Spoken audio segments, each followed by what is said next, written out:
So despite not selling out in certain areas, OG colorways are always in high demand.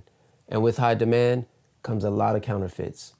And unfortunately, these are no exception.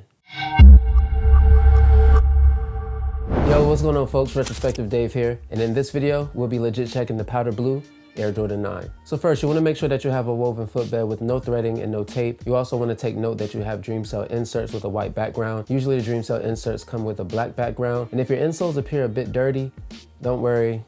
It's okay. Next, you want to make sure that your sizing stickers are below the Nike branding. I know some stickers can easily be removed or fall off, but for this particular sneaker, if you're buying it brand new, make sure that the sizing stickers are below the Nike branding. Speaking of the Nike Air logo, notice that it does not have a gloss to it and it is very stiff to the touch. So unless you're playing some serious basketball in these, then the logo should not rub away easily. So when it comes to the sizing tag, make sure that the sizing tag is stitched onto the tongue. Usually we get sizing tags that appear to be melted onto the tongue, but for this particular sneaker, just make sure that the sizing tag is stitched. So as far as your production date should be the same on your left and right shoe. The dates that you see on screen may not necessarily match the ones that you see in person, but on your left and right shoe, the dates should be the same. In the event that the dates are not the same, that doesn't mean that the shoe is necessarily fake, but to minimize the inconsistencies and quality issues from the factory, your left and right shoe should share the same production dates. So the factory code on my pair reads VY and it was produced in Vietnam. Because the shoe was a general release, some pairs might have a different factory code. However, I am only familiar with VY at the moment, so if you have a pair that has a different factory code, feel free to leave it in the comment section.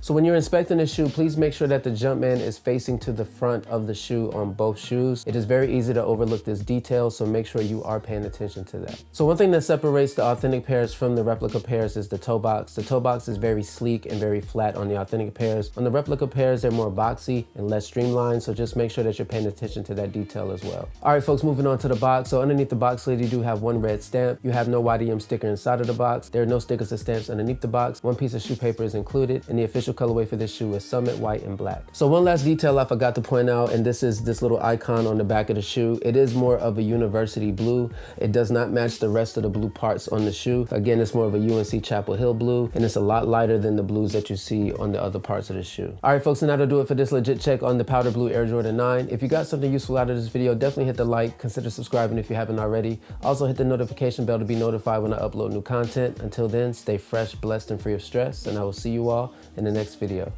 Peace.